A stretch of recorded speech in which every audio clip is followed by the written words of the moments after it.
Mujizat-Mu luar biasa. Kami hari ini jadi dahsyat karena Tuhan Yesus kami dahsyat. Kami jadi manusia-manusia yang lebih daripada pemenang karena Tuhan kami adalah Tuhan yang telah mengalahkan segala-galanya di kayu salib. Bahkan hari ini kami berdoa dari posisi yang sudah menang karena Yesus kami sudah mengalahkan semua di kayu salib. Bahkan maut pun dikalahkan. Bahkan hari ini Tuhan, ketika kami menerima Engkau sebagai juru selamat, hukuman dosa ditiadakan. Kalaupun hari ini masih ada kuasa dosa di dalam dunia ini, kami pun dibebaskan, kami pun dijaga, dilindungi sama Tuhan.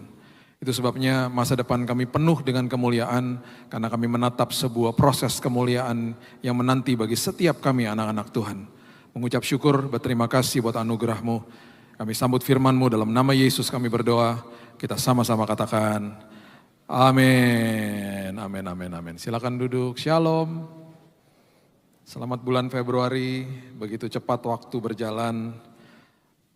Saya mau kasih laporan sedikit aja. Kemarin kami saya dan istri saya dari Bangkok. Dan kami menghadiri summit setiap tahun. Memang kita ada pertemuan yayasan-yayasan Kristen dari Asia dan Afrika.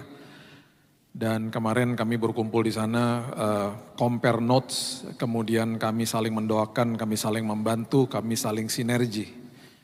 Jadi kalau Bapak Ibu perhatikan, ternyata memang populasi dunia itu terbesar ada di regional yang daerah kita sebenarnya.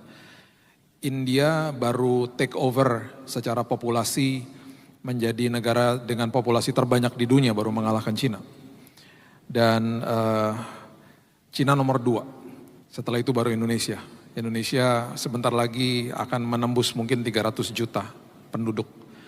Jadi di daerah sini aja itu sudah hampir setengahnya daripada populasi dunia ada hidup di tempat kita ini, di daerah kita. Di Indo-China. Kemudian setengahnya di negara yang lain. Jadi kemarin ada peserta dari Cina, dari India, dari Bangladesh, dari Myanmar, dari Himalaya, dari Nepal, kami dari Indonesia, kita semua hadir lah. Dan setiap tahun kita adakan pertemuan ini secara berkala. Bahkan tahun lalu ada sesi foto di mana harus diambil 2 kali karena ada satu di mana ketika ada peserta dari Cina yang difoto itu tidak boleh dipublikasi. Karena mereka pun datang ke conference seperti itu, mereka tidak bisa langsung terbang dari Cina, mereka harus pergi ke negara-negara yang lain untuk mengelabui pemerintah mereka. Karena mereka ditekan dari pemerintah mereka. Bahkan di sana, karena begitu besar tekanan dan aniayanya, jangan kaget sebentar lagi mereka akan deklarasi menjadi negara Kristen terbesar di dunia. Karena jumlah kekristenan bertumbuh luar biasa pesatnya di sana. Kami mendengar banyak berita, bahkan banyak cerita-cerita yang kami nggak bisa bagikan di mimbar, yang membuat saya merinding dan menguatkan lah pastinya. Kami juga dikasih waktu untuk memberitahu apa yang terjadi di Indonesia, dan kalau dibanding sama mereka, mengucap syukurlah kita yang ada di Indonesia. Di tengah-tengah sebuah sesi yang membahas tentang persekusi, itu ada sebuah negara, saya nggak bisa sebutkan namanya. Karena terlalu sensitif. Jadi di tengah-tengah sesi membahas tentang persekusi itu HP nggak boleh nyala, tidak boleh ada yang video, tidak boleh ada yang merekam. Ada satu negara yang dapat surat terbuka tiba-tiba. Dan surat itu berbunyi dan langsung dibacakan di tengah-tengah itu. Jadi dia di saat itu kita sedang berdiskusi, dia dapat surat. Kalau kamu tidak tutup gereja kamu, ketika kamu kembali dari konferensi itu, kami akan bakar tempat kamu. Dan itu terjadi di mana-mana di tempat itu. Dan itu yang terjadi. Nah, akhirnya kesepakatan yang kami ambil adalah bukan berdoa supaya aniayanya tidak ada. Karena kami semua di ruangan itu kami sadar bahwa nubuatan dan bahkan apa yang Yesus katakan di Matius 24, di akhir zaman aniaya akan makin banyak. Jadi kami tidak berdoa supaya aniaya tidak ada karena memang sudah disiratkan seperti itu. Kami berdoa 3 hal. Kami berdoa supaya kami kuat, kami berdoa supaya kami dilindungi Tuhan, dan yang ketiga yang paling penting kami berdoa supaya respon daripada kami itu benar. Dan ketika aniaya terjadi, yang terjadi setelah itu adalah banyak jiwa terima Yesus. Itu aja. Dan bahkan di Indonesia nggak usah jauh-jauh lah. Di Indonesia ketika ada aniaya terjadi, ada hal-hal yang tidak enak terjadi atas tubuh Kristus ketika diviralkan, yang terjadi adalah pertobatan terjadi di mana-mana.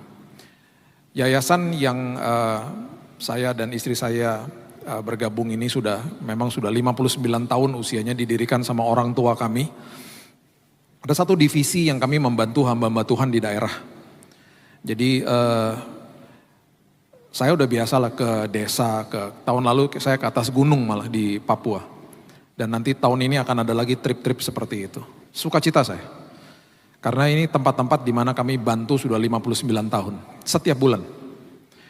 Dan yang kami kumpulkan data dari tahun demi tahun, pertumbuhan kekristenan luar biasa pesatnya di bumi Indonesia ini, dan 90% itu gara-gara sosial media. Jadi gunakan sosmedmu sebagai mimbarmu, dan saya selalu akan ingatkan jemaat supaya rajin-rajin posting firman. Bayangin kalau setiap hari kita posting firman, kita nggak pernah tahu siapa yang akan bertobat. Karena banyak orang mencari Yesus, banyak orang mencari kebenaran, dan tugas kita hari ini kita punya mimbar di tangan kita. Gunakan itu sebaik-baiknya, dan saya percaya kalau kita ditempatkan sama Tuhan di bumi pertiwi ini, saya percaya akan terjadi kebangunan rohani yang luar biasa, khususnya di akhir zaman ini. Karena kemuliaan Tuhan akan terus dipertontonkan kepada mereka. Ada amin? Semangat ya. Tepuk tangan buat Tuhan dulu. Tuhan Yesus kita dahsyat. Tuhan Yesus kita tidak pernah berubah. Dan ketika orang mengenal Dia sebagai Juru Selamat, mereka selalu katakan, inilah kepuasan yang tidak ada tandingannya. Inilah kelegaan yang tidak ada tandingannya. Dan itu semua sudah kami dengar di mana-mana. Oke, kita buka sama-sama firman Tuhan hari ini. Saya berikan judul, mau lari kemana? Karena kehidupan kekristenan itu seperti sebuah perlombaan. Dan di tahun ini kita mau lari ke pangkuan siapa, kita mau lari kemana, kita mau lari dari apapun, itu semuanya ada artinya. Itu akan menentukan langkah hidup kita, jadi hati-hati dengan keputusan kita. 2026 baru kita lewati 1 bulan, belum apa-apa udah Februari lagi. Waktu berjalan dengan cepat, kalau kita masih diizinkan lihat 2026 berarti Tuhan masih punya maksud. Tanggal 31 Desember kemarin di rumah kami sedang ibadah. Malam-malam juga kami putar ibadah di Betani Nginden. Dan biasanya kalau saya di Jakarta, saya undang keluarga sama teman-teman dekat, kita biasanya makan malam, kemudian kita pasti ibadah malam, kita perjamuan kudus ketika masuk ke dalam tahun yang baru. Di jam 7 malam ada seorang teman saya yang membuat kita semua terdiam di dalam ruangan di rumah saya. Karena dia dapat telepon, bapaknya dipanggil pulang Tuhan. Dia dapat telepon dari adiknya. Papanya sedang tidur sore dan gak bangun lagi. Papanya dipanggil pulang Tuhan, tugasnya selesai. Dia tidak diizinkan lihat 2026. Dia ada bersama dengan Tuhan. Kalau sampai kita masih dibukakan pintu lihat tahun ini, berarti Tuhan masih punya maksud sama kita.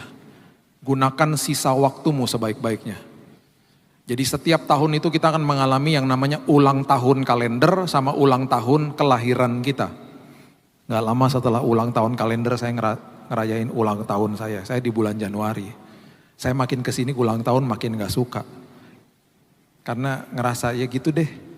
Waktu saya dulu umur 40, saya bilang gini sama anak saya, happy birthday dad. Dia bilang bangun pagi-pagi, saya bilang gini, udah biasa ngerasa. Kan dia tanya gimana, how is it feeling? Saya bilang biasa aja udah 40. Terus dia bilang gini, Daddy harus mengucap syukur sama Tuhan. Daddy dikasih karunia gak ada rambut katanya gitu.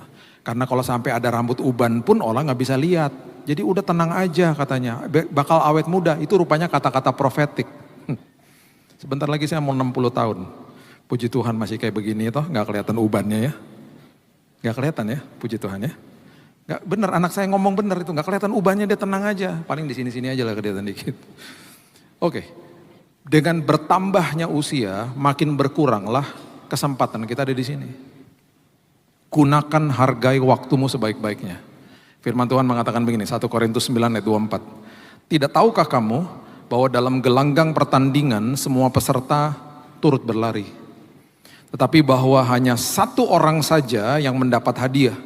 Karena itu larilah begitu rupa sehingga kamu memperolehnya.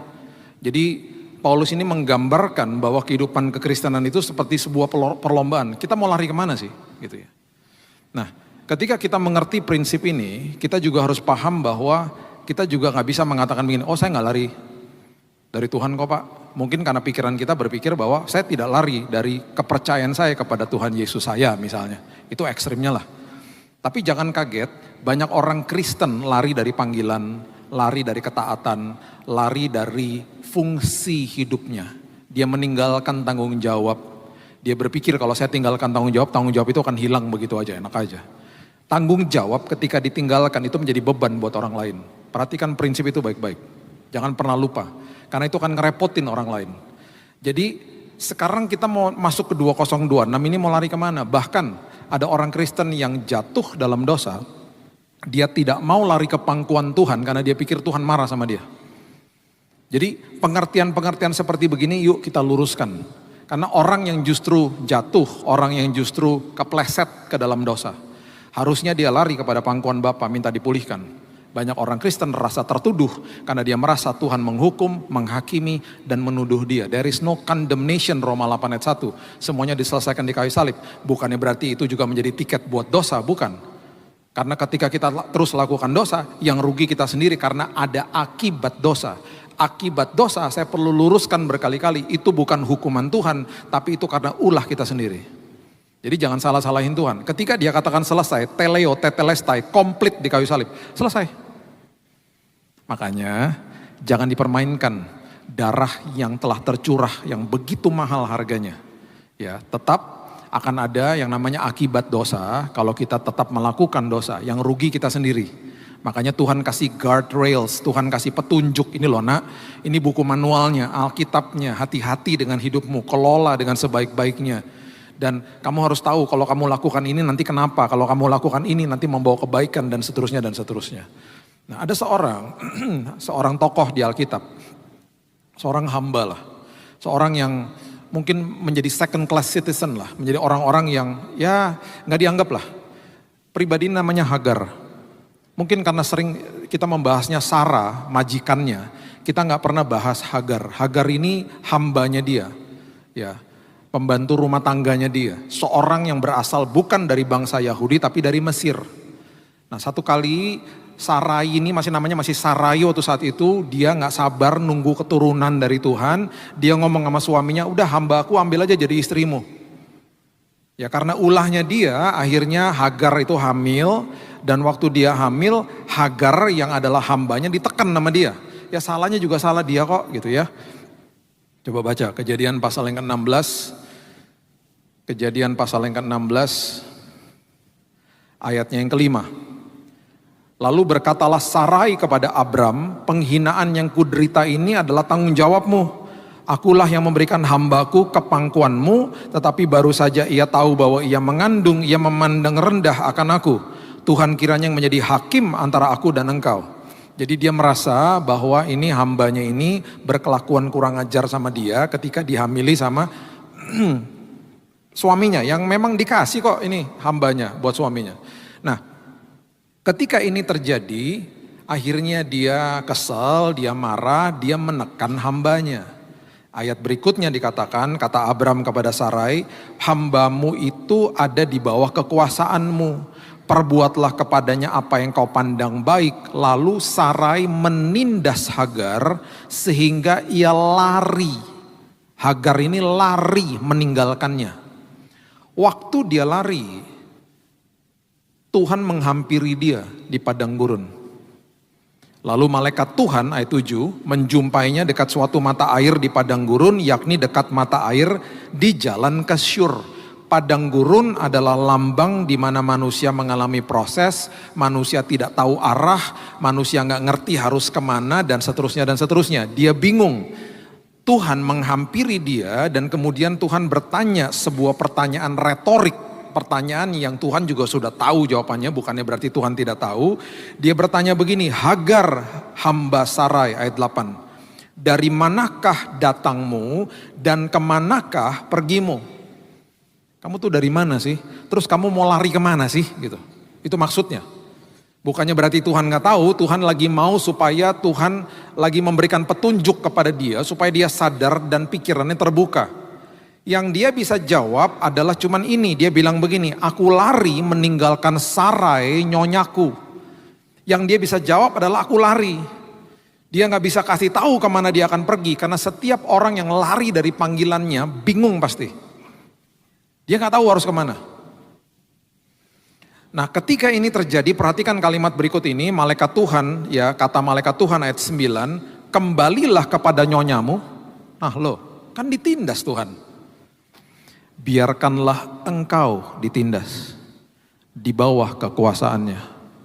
Karena rupanya ayat 10 mengatakan begini, aku akan membuat sangat banyak keturunanmu sehingga tidak dapat dihitung karena banyaknya. Hagar punya berkat khusus dari Tuhan.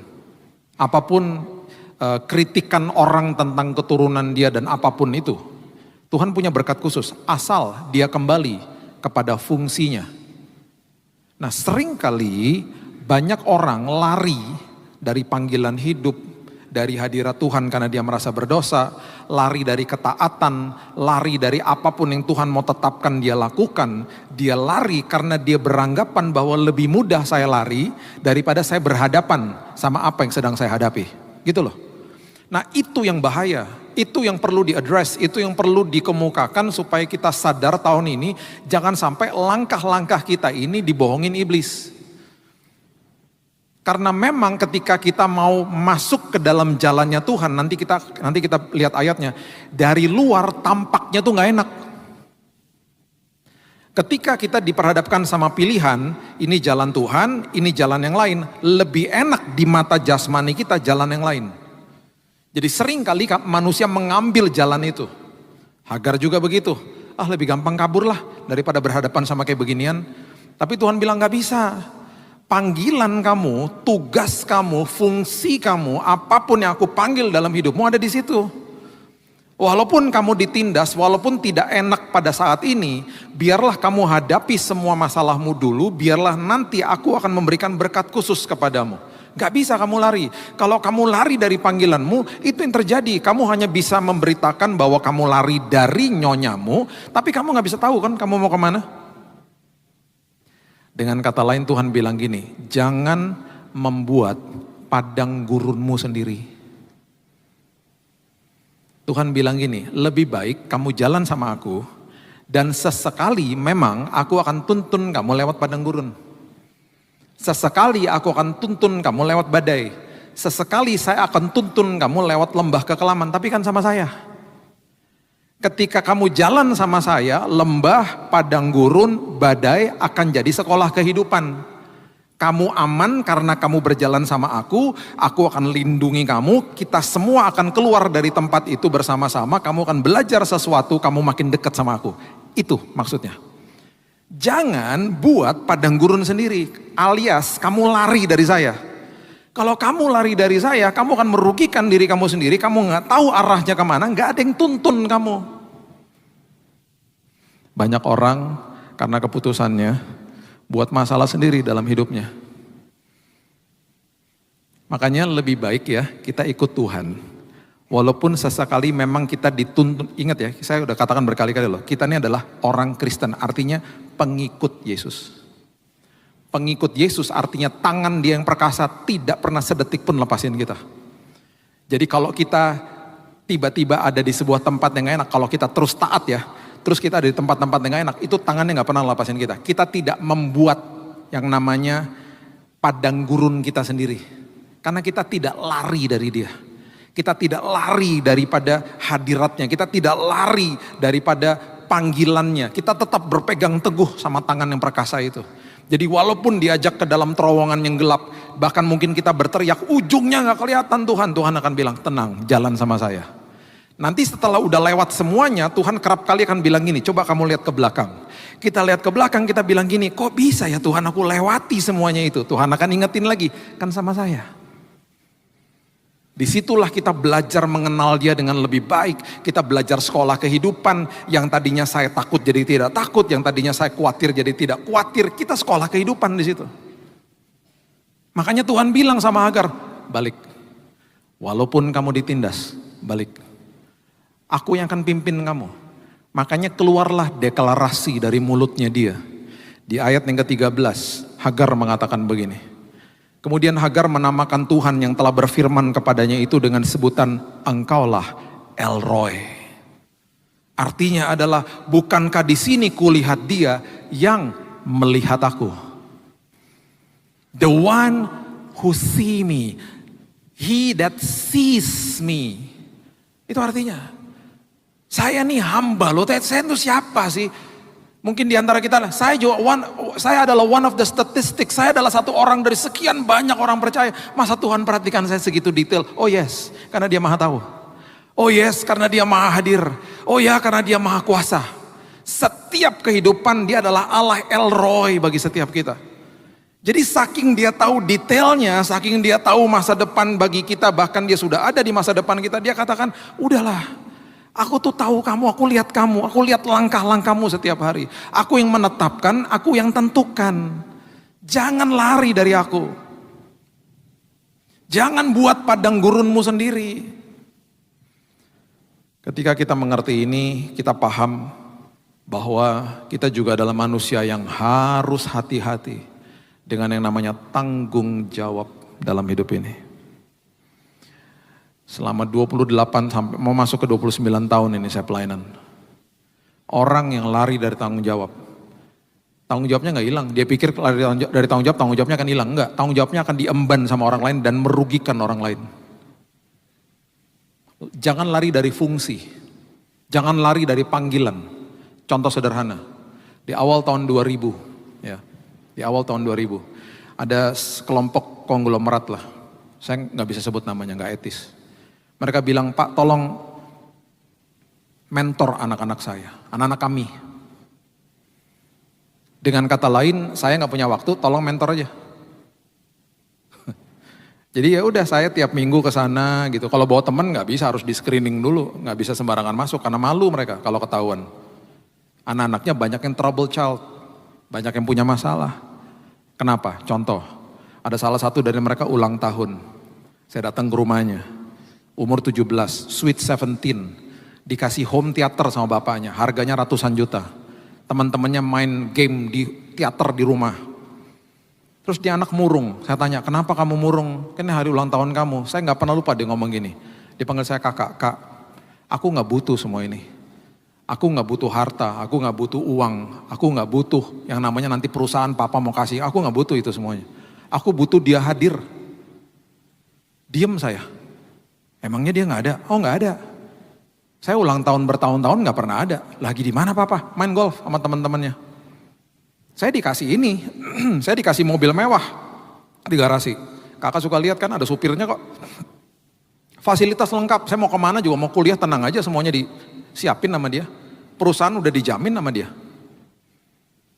Tapi dia gak pernah hadir. Mukanya tuh raut, mukanya sedih banget sampai dia ngomong gini, aku iri kak sama teman-teman aku yang suka dipeluk sama papanya. Papa gak pernah ngeliat muka saya dan bilang I love you, oh gak pernah. Isi raportku dia gak tahu. Semua dia kasih, tapi dia gak pernah hadir dalam hidupku. Seorang ayah yang berpikir bahwa semua itu harta, jabatan, status, ketenaran, uang bisa menggantikan tanggung jawab, gak bisa, gak bisa.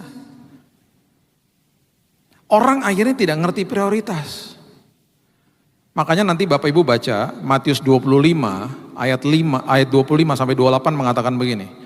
Ini talenta diberikan kepada orang yang harusnya mengelola semuanya. Yang diberikan talenta itu talenta 5, 2 sama 1.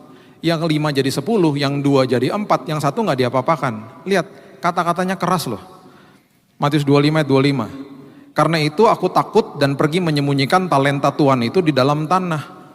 Ini terimalah kepunyaan Tuhan, gak diapa-apakan sama dia. Jawab tuannya, kamu hamba yang jahat dan malas. Jadi kamu sudah tahu bahwa aku menuai di tempat di mana aku tidak menabur dan memungut dari tempat di mana aku tidak menanam. Karena itu sudahlah seharusnya uangku itu kau berikan kepada orang yang menjalankan uang. Kamu harusnya memberikan kepada orang yang bisa bertanggung jawab. Supaya sekembaliku aku menerimanya serta dengan bunganya. Sebab itu ambillah talenta itu daripadanya. Berikan kepada orang yang mempunyai 10 talenta itu. Dengan kata lain gini loh, Tuhan lagi kasih tau gini. Kalau kamu gak bisa bertanggung jawab dan kamu mau punya anak misalnya, ya jangan punya anak. Kalau kamu nanti gak akan hadir. Kalau kamu masih belum bisa bertanggung jawab, kamu mau menikah, ya jangan nikah. Kasih kesempatan itu sama orang lain, maksudnya gitu. Karena kamu nggak boleh kabur dari tanggung jawab, kamu nggak boleh lari daripada fungsi hidupmu. Makanya ya, kalau ditanya nih ada orang mau nikah misalnya, nanya aja. Pertanyaan pertama saya selalu apa? Hubungan kamu sama papa kamu gimana? Karena di kitab Kejadian, instruksi pertama diberikan sama Tuhan bukan kepada wanita, kepada pria. Jangan makan buah itu, instruksi pertama. Pria itu tugasnya membagikan firman kepada keluarganya, itu fungsinya pria. Berarti apa? Pria itu pembawa identitas ilahi kepada keluarganya, khususnya kepada anaknya. Makanya adalah istilah-istilah yang namanya the fatherless generation. Generasi yang bapaknya tidak hadir, hancur. Jadi selalu pertanyaan pertama saya, hubungan sama papa gimana? Kalau dia bilang gak baik, ketika di cross check sama pacarnya, pacar kamu itu obsesif ya, posesif ya, insecure lah, asumsi ya, cepet cemburuan ya, sensitif ya, pasti jawabannya iya. Kok kakak tahu sih? Gampang, red flag langsung. Gak punya hubungan sama bapaknya, identitasnya rusak langsung. Jadi yang sudah lewat hari ini misalnya, pulihkan hubunganmu dengan Bapa di sorga. Tuhan, engkau lah jadi Bapa aku. Karena hubungan aku sama Papa aku dulu misalnya gak baik. Dan Papa udah meninggal, gak pernah terjadi rekonsiliasi dari hatiku. Aku masih menyimpan kepahitan, hati-hati loh. Ini ciri-ciri orang yang lari, orang yang kabur dari tanggung jawab, akhirnya membawa rusuh kehidupan di sekitarnya. Akhirnya jadi lingkaran itu terus dalam hidupnya. Makanya Tuhan bilang jangan lari dari panggilanmu. Yunus, coba lihat. Ayat 1, Yunus 1 ayat 3. Yunus 1 ayat 3. Tetapi Yunus bersiap untuk melarikan diri ke Tarsis, jauh dari hadapan Tuhan. Ia pergi ke Yafo, mendapat di sana sebuah kapal yang akan berangkat ke Tarsis. Ia membayar biaya perjalanan, naik kapal itu untuk berlayar bersama-sama dengan mereka ke Tarsis, jauh dari hadapan Tuhan, lari dari panggilan Tuhan toh. Disuruh kemana? Ke Niniwe, lari dari panggilan Tuhan. Kita sudah tahu ceritanya, dia naik kapal itu, akhirnya terjadi badai toh. Hagar, dia membuat padang gurunnya sendiri. Makanya Tuhan suruh balik. Yunus, gara-gara dia membawa badai bagi orang di sekelilingnya. Jadi itu yang saya katakan, kalau ikut Tuhan sesekali akan dibawa kok memang lewat padang gurun, lewat badai, lewat hal-hal yang gak enak, lembah kekelaman. Tapi untuk kebaikan kita, karena ada gurunya bersama dengan kita, yang kasih tunjuk langkah-langkah kita, aman kitanya. Jadi perjalanan prosesnya nikmat akhirnya. Jangan sampai prosesnya kita buat sendiri. Itu yang bahaya. Yunus, dia membawa badai bagi orang-orang yang ada di perahu itu. Sampai akhirnya ketika semua sadar, akhirnya ini kalimatnya ayat 12. Sahutnya kepada mereka. Yunus mengatakan, angkatlah aku, campakkanlah aku ke dalam laut. Maka laut akan menjadi reda dan tidak menyerang kamu lagi. Sebab aku tahu, perhatikan ini, sebab aku tahu bahwa karena akulah badai besar ini menyerang kamu. Karena aku badai ini menyerang kamu. Karena aku tidak pulih, karena aku lari dari Tuhan, aku membuat rusuh, aku mencemarkan, aku membawa badai bagi keluargaku. Nggak percaya ayatnya, coba lihat Ibrani 12 ayat 15. Ibrani 12 ayat 15. Jagalah supaya jangan ada seorang pun menjauhkan diri atau lari dari kasih karunia Allah. Dari kebaikan Allah, dari perlindungan Tuhan, dari kasihnya yang abadi buat hidup kita. Agar jangan tumbuh akar yang pahit. Kenapa kalau ada akar yang pahit? Yang menimbulkan kerusuhan dan yang mencemarkan banyak orang. Contoh, saya pernah kasih tahu mungkin contoh ini ya.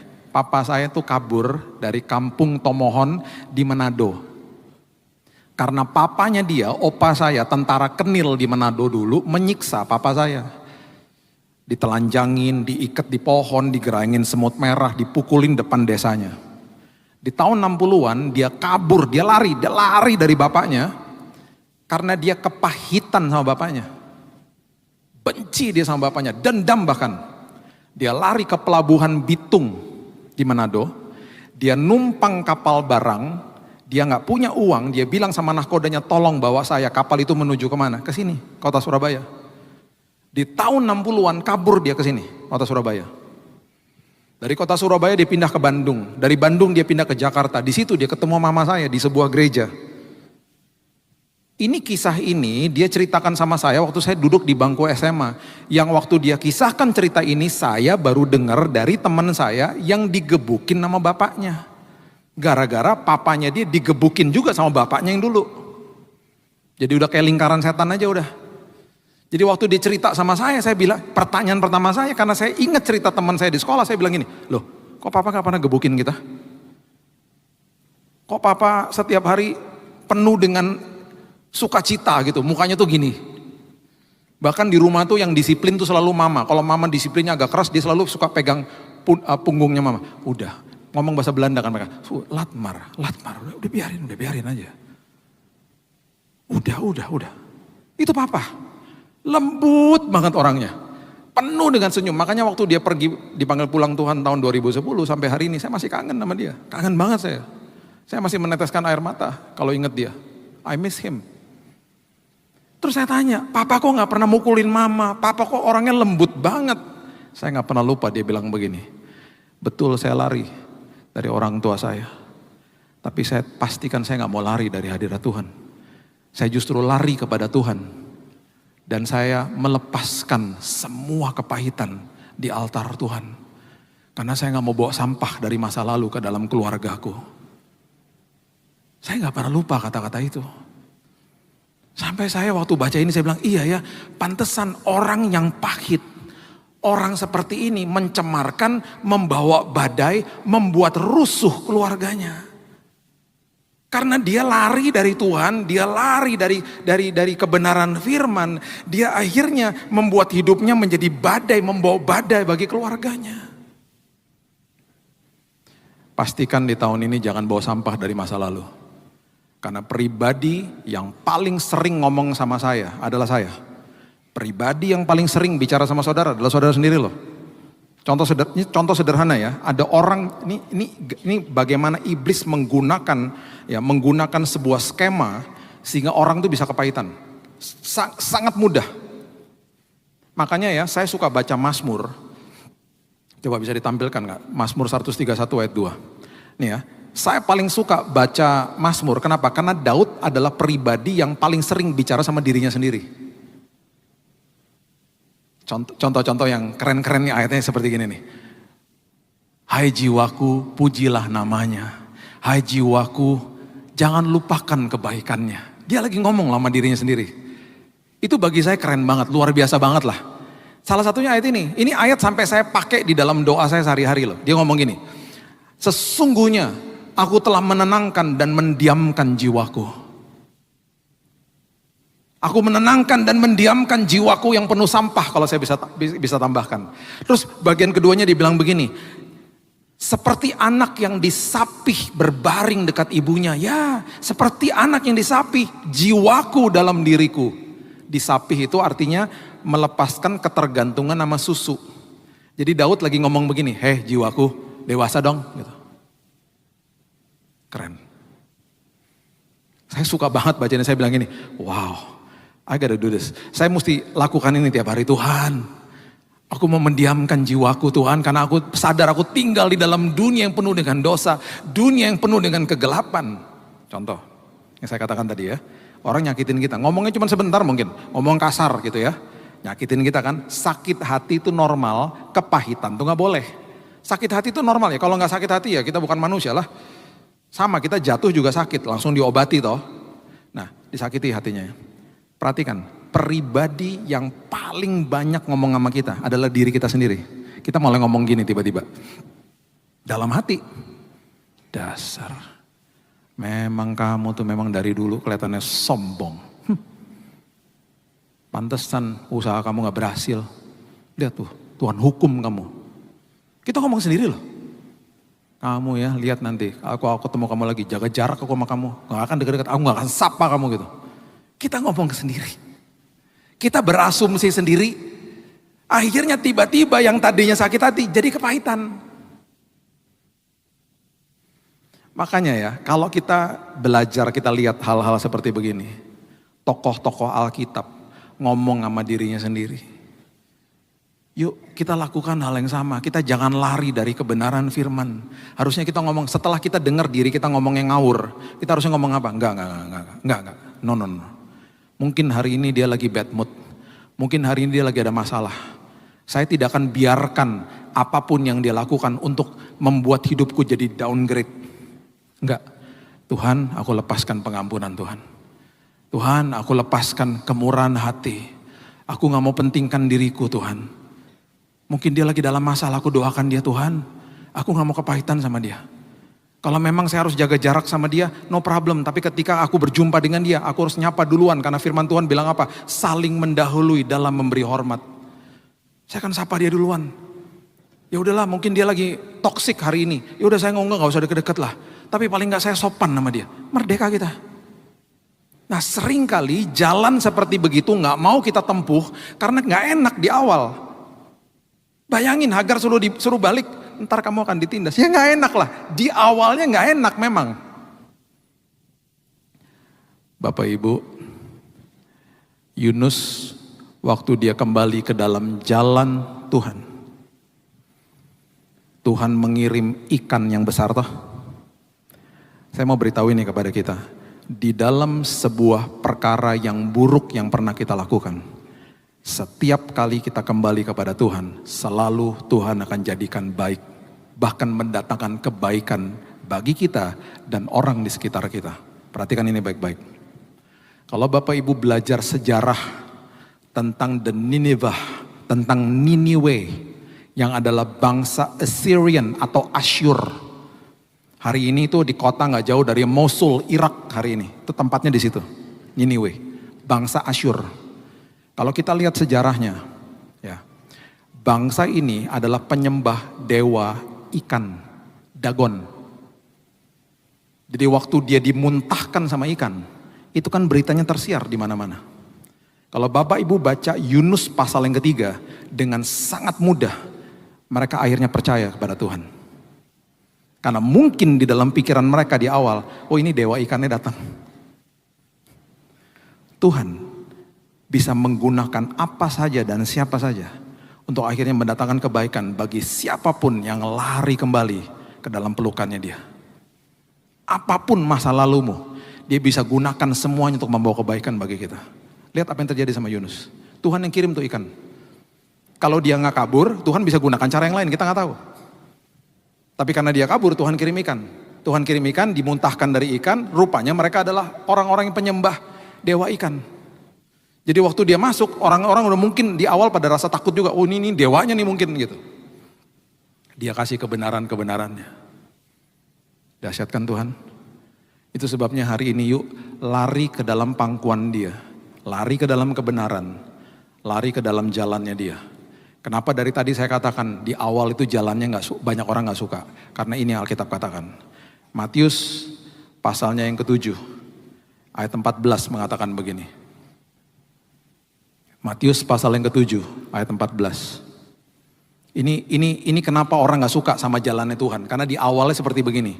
Karena sesaklah pintu dan sempitlah jalan menuju kepada kehidupan.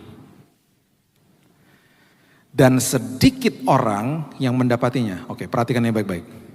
Yesus katakan apa? I am the way, the truth, and the life. Saya adalah jalan, kebenaran, dan hidup. Ayat ini dengan jelas mengatakan begini. Sesaklah pintu dan sempit jalan aku. Tampaknya di depan. Makanya banyak orang gak mau. Jalan ini, dikatakan ini. Yang menuju kepada kehidupan. Jalan, kebenaran, hidup. Dengan kata lain, kebenaran itu kamu akan temukan di dalam jalan yang sempit. Kamu masuk ke dalam jalan yang sempit, kamu akan temukan kebenaran karena jalan ini menuju kepada kehidupan. Terus analogi kita mungkin begini, oh jalannya sempit berarti banyak orang yang masuk. Enggak, karena bagian kedua dikatakan sempit jalan itu dan sedikit orang yang mendapatinya, alias nggak laku nih jalan. Jadi berarti kita masuk sendiri aja sempit. Makanya nggak populer. Makanya dari depan kelihatannya karena ini sempit, yang ini lebar, jalan lebar aja lah. Yang ini aja gampang lah. Kepahitan namanya orang aja gampang, diemin aja dia, lebih gampang yang ini. Kabur aja, kabur. Kabur aja dari kebenaran firman karena lebih mudah di awal untuk dilakukan. Makanya kalau ada dua jalan, yang ini jalan gang kecil, ini jalan tol misalnya. Terus Google Map bilang begini, kalau masuk ke dalam dua jalan ini, ujung-ujungnya nyampenya ya nggak beda-beda jauh lah. Kita pilih jalan tol. Kenapa? Lebih lebar. Oke, perhatikan prinsip ini baik-baik. Ketika Bapak Ibu masuk ke dalam gang kecil, kita tidak bisa ngebut. Kita mau tidak mau harus pelan-pelan dan kita tiba-tiba harus hati-hati. Karena kalau tidak, kalau kita ngebut, nabrak anak kecil, nabrak pedagang, nabrak motor di situ ntar. Di situ tiba-tiba, belajar sabar. Belajar menguasai diri. Jalan tol nggak gitu. Jalan tol udah luas, udah besar, tetap aja ada yang ambil bahu jalan. Karena di jalan tol orang rebutan masuk ke lajur-lajurnya dan semua nggak karu-karuan. Makanya kecelakaan paling banyak di jalan tol, bukan di gang sempit. Walaupun dempet-dempetan di gang sempit. Teman polisi saya tuh ngomong gini sama saya. Kamu suka perhatikan kan Bill, kalau di Jakarta itu orang-orang nggak karu-karuan, demen banget masuk bahu jalan. Di Surabaya nggak gitu kayaknya ya. Ini muka-muka sopan semua di sini ya. Kalau Jakarta tuh nyebelin. Tolnya memang banyaknya minta ampun. Pusing saya lihat tolnya. By the way, Jakarta udah mengambil alih kota terbanyak manusianya ya. Nomor 1 di dunia loh, mengalahkan Tokyo. 35 juta. Jabodetabek. Makanya udahlah di sini tenang udah, jangan ke sana. 35 juta. Penduduk Australia segitu. Tapi kan Australia besar. Ini dalam tempat seperti itu 35 juta. Apa nggak sumpek? Makanya orang banyak nggak sabar di situ. Jalan tol, masuk bahu jalan. Perhatikan deh, orang yang masuk bahu jalan pasti ngebut. Teman polisi saya ngomong gini, Bill, mereka tuh masuk bahu jalan. Ada 2 hal terjadi. Mereka tuh nggak sabar. Makanya mereka ngebut toh. Mereka harus lebih duluan daripada kita yang ada di lajur yang benar. Mereka ngebut. Yang kedua, mereka rasa bersalah. Mereka tahu mereka salah. Makanya mereka buru-buru. Dia kasih tahu lagi, kamu tahu nggak? Itu kan lajur emergency, ya. Kalau ada orang pecah ban, ada orang makanan tumpah dalam mobil, anak-anak misalnya, ada orang kena serangan jantung, apapun itu mobil melipir ke kiri toh, mau masuk bahu jalan karena emergency. 90% Bill itu nggak akan lihat spion pas udah deket, karena dia pikir lajur emergency steril. Jadi dia main belok aja ke kiri, dan itu haknya dia toh. Dia nggak sadar di belakang ada mobil yang sekenceng-kencengnya. Itu tabrakan Bill, hitungannya detik. Aku nih kalau datang ke TKP Bill, suka nangis aku Bill. Aku pernah di mobil dinasku Bill, aku nangis dulu Bill, nggak tahan aku Bill. Aku tuh suka sebel Bill ngeliatin orang-orang kok nggak mikir gitu loh. Udah tahu ini tempat, kenapa nggak sabar aja di situ? Bill, kamu kan suka khotbah Bill ya, kasih tahu jemaatmu ya Bill. Tenang, kalau jemaat nginden sih aman lah ya. Itu kejadiannya. Coba di jalan yang sempit, hati-hati. Itu namanya kebenaran tuh di situ. Kenapa? Di dalam jalan yang seperti begitu, kita menemukan diri kita berarti apa? Saya diubahkan di dalam jalan yang sempit. Pernah nggak di jalan-jalan yang sempit? Bapak Ibu yang kalau pengendara mobil harus nekuk spion supaya orang di depan sana bisa lewat.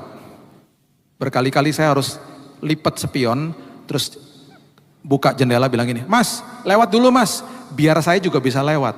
Mau nggak mau kita memperhatikan kepentingan orang lain. Ayo. Jalan yang lebar, nggak ada kayak gitu-gitu. Nggak, ini buktinya nih. Bahu jalan disikat. Mas, jalan mas, supaya saya bisa jalan mas. Terus saling senyum, makasih pak, makasih. Jalan sempit tuh. Dan yang terakhir di jalan yang sempit, Saya pernah udah sampai di ujung ya. Di depan saya tuh kelihatan jalan raya. Tung, tung, tung, cepet toh. Dalam hati gini, wah seneng. Oh pengen buru-buru ke sana. Pengen buru-buru. Gak bisa ke sana karena ada motor parkir agak ke tengah. Orangnya dipanggil lama banget, kesel saya dalam hati. Terus saya merenung kan, saya ngomong gini dalam hati saya. Kalau aku gak lihat tuh jalan raya, mungkin aku gak apa-apa. Kenapa? Sepertinya dibentur-benturkan kan. Kayak dibanding-bandingkan hidupnya sama yang lebih enak di depan saya, sana. Makanya Asaf, pemimpin biduan di Mazmur 73, dia WL, dia ngomong gini, kenapa Tuhan kau berikan kemujuran bagi orang fasik? Dalam bahasa narasi kita hari-hari kita dibilangin, kita bilang gini, kenapa engkau berikan berkat kepada dia sih Tuhan, aku enggak? Enak aja. Kita ya, yang lagi nunggu, kita harusnya belajar untuk enggak banding-bandingkan diri sama orang lain. Kalau Bapak Ibu mau bandingkan dirimu, bandingkan dirimu dengan dirimu yang kemarin. Bandingkan dengan dirimu yang tahun lalu. Saya harus lebih baik daripada Billy yang 2025. Daripada Billy yang bulan Januari kemarin. Saya harus lebih baik di bulan-bulan yang akan datang. Harusnya kan gitu. Jadi gak usah banding-bandingin sama orang lain. Makanya di dalam jalan yang sempit kita menemukan kebenaran itu. Dan akhirnya kita menemui kehidupan yang berkelimpahan di dalam Tuhan. Makanya di awal gak populer. Karena sempit jalannya. Yuk, saya cuma mau mengundang kita dan mengingatkan kita sama-sama. Juga ingatkan diri saya. Jangan lari dari jalan kebenaran. Kalau ada gesekan apapun, cepat-cepat lepaskan pengampunan. Jangan lari daripada kebenaran firman. Saya tutup sama ini. Kalau kita dari tadi membahas bahwa kita yang berlari kepada Tuhan. Ingat, terlebih dahulu dia sudah lari mendapati kita. Bahkan bukan sekedar lari, dia turun dari tahtanya, menghampiri manusia, firman menjadi manusia untuk menebus dosa kita. Dan ini digambarkan dalam sebuah perumpamaan yang sungguh indah yang Yesus bagikan kepada orang Farisi ya, yang mengerti tentang Talmud, Taurat dan juga budaya orang Yahudi. Anak terhilang, anaknya kabur dari rumah, membawa harta bapaknya toh. Dia bilang begini, berikan harta milik kita yang menjadi hakku. Dia kabur dengan uangnya. Waktu dia kembali, perhatikan ayat terakhir ini. Lukas pasal yang ke-15 ayat yang ke-20 mengatakan begini. Lukas 15 ayat 20. Maka bangkitlah ia dan pergi kepada bapaknya. Anaknya balik kepada bapaknya ya, karena uangnya habis. Ketika ia masih jauh, perhatikan kalimat ini karena semuanya ada artinya. Dokter Lukas, ini dokter yang tulis ya, dia tidak sembarangan tulis. Dia tulis sangat detail dan ada maksudnya. Ketika ia masih jauh, ayahnya telah melihatnya. Lalu tergeraklah hatinya oleh belas kasihan, ayahnya itu berlari mendapatkan dia, lalu merangkul dan mencium dia. Oke, kalau kita baca ini, hanya ini saja, kita nggak ngerti kontekstualnya. Perhatikan ada budaya bangsa Yahudi. Kalau kita belajar sejarahnya, itu ada sejarah bangsa Yahudi. Makanya perumpamaan ini diberikan kepada orang Farisi yang suka menghakimi. Yesus lagi katakan begini, kalau saya melakukan itu, berarti bapaknya ini membatalkan prosesi yang disebut kezazah. Artinya apa? Ini. Kalau seorang pergi dari sebuah desa, membawa uang, baik itu uang keluarganya atau uangnya dia, itu dianggap orang itu membawa uang atau devisa keluar dari desa itu, merugikan ekonomi desa itu, walaupun itu uangnya dia, karena nggak boleh sembarangan, harus minta izin dulu dan lain sebagainya. Ini kan kabur dia, jadi dianggap merugikan keluarganya, merugikan masyarakat setempat karena ada hubungan ekonomi satu sama yang lain. Nah, ketika orang ini pulang, terjadilah namanya pengadilan rakyat. Pengadilan rakyat itu terjadi ketika anaknya baru mau masuk ke dalam desa itu, di luar desa itu, orang-orang desa akan keluar, akan memecahkan sebuah pot. Dipecahkan di kakinya, lambang bahwa anak itu ditolak untuk masuk ke dalam. Firman Tuhan dengan jelas mengatakan, kalau bapaknya melihat dan tahu bahwa anak itu dari jauh sudah datang, berarti bapaknya setiap hari begini dari rumahnya. Tiap hari dia scanning the horizon, Dia lihat di ujung sana, di fajar, di pagi hari dia lihat, mana anakku? Dan ketika Alkitab mengatakan dia berlari, itu berarti sesuatu yang sangat tidak hormat bagi orang Yahudi. Karena dia akan angkat jubahnya. Itu sesuatu yang sangat tidak hormat bagi seorang bapak apalagi. Ini semua dikatakan kepada orang Farisi.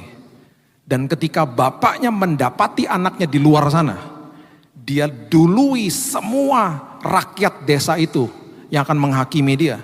Dia dului, dia peluk, dia rangkul anaknya. Dengan itu dia membatalkan pengadilan rakyat. Dengan kata lain, Yesus turun dari tahtanya, mati di kayu salib di saat kita belum lahir. Untuk membatalkan apa? Hukuman dosa atas setiap kita yang menerima dia sebagai juru selamat. Dia peluk, dia rangkul, dia bilang sampai kapanpun kamu aku menteraikan jadi anak ahli waris dan orang yang punya hak penuh atas semua janjiku. Itu Tuhan. Jadi Alkitab mengatakan sebelum kamu aku suruh lari kepada pelukanku, kamu tuh jangan lari dari aku. Aku sudah berlari mendapatimu. Bayangin. Itu orang Farisi bengong dengar Yesus waktu memberikan perumpamaan ini. Wow. There is no condemnation, tidak ada penghakiman di dalam aku. Bahkan ketika engkau jatuh ke dalam dosa pun, lari ke dalam pangkuan dia. Supaya engkau dipulihkan sama dia. Dan disitulah kasih karunia Tuhan kita nikmati dan kita hidupi. Biarlah saya berdoa firman ini menjadi kekuatan bagi kita masuk ke dalam tahun ini. Dan pastikan langkah-langkah hidup kita, jangan lari dari panggilan, jangan lari dari tanggung jawab, jangan lari dari ketaatan akan firman. Karena itu akan membuat kehidupan kita rugi. Kalau kita mengambil keputusan di tahun ini, kalau kita masih diberikan kesempatan lihat tahun ini, ambil keputusan yang benar di hadapan Tuhan. Walaupun di depan kelihatannya sempit dan gak enak. Karena di ujung daripada itu semuanya ada kebaikan Tuhan yang telah disiapkan bagi kita. Ada amin? Berikan tepuk tangan kita untuk Tuhan kita. Bapak yang baik, terima kasih buat firman-Mu, terima kasih buat Roh Kudus yang menjelaskan. Terima kasih Tuhan. Biarlah firman ini termeterai dalam setiap hati kami. Dan kami sadar hari ini Tuhan, kalau ada di antara kami yang kepahitan, ada di antara kami yang belum melepaskan pengampunan, lari daripada kebenaran firman. Biarlah hari ini Tuhan kami melepaskan pengampunan supaya kami gak buat rusuh orang-orang di sekitar kami. Biarlah hari ini Tuhan kami kembali ke dalam jalan yang nampaknya memang sempit di depan. Dan nampaknya gak enak. Tapi justru jalan itu menuju kepada kehidupan. Justru di dalam jalan itu kami diubahkan Tuhan. Tuhan kami mau kembali kepada tanggung jawab kami. Kami kembali kepada panggilan kami. Bahkan kami kembali kepada Tuhan kalau kami sudah jauh. Kembali kepada saat teduh kami. Kembali kepada mesbah keluarga kami kalau malam hari. Yang sudah kami tinggalkan mungkin Tuhan. Kami gak mau lari kemana-mana karena kami tahu kalau kami lari dari panggilan Tuhan, dari kebenaran firman, kami gak tahu arahnya Tuhan. Tapi justru ketika kami merangkul tangan Tuhan, menjadi pengikut-Mu yang setia. Walaupun kami melewati hari-hari sulit, kami tahu pasti kemana Tuhan akan tuntun kami. Meteraikan firman ini ya Tuhan, biarlah kehidupan kami terus dibawa naik sama Tuhan. Dan bahkan diubahkan sama Tuhan. Hanya di dalam nama Tuhan Yesus, kami sudah berdoa dan mengucap syukur. Kita sama-sama katakan, amin. Tuhan berkati.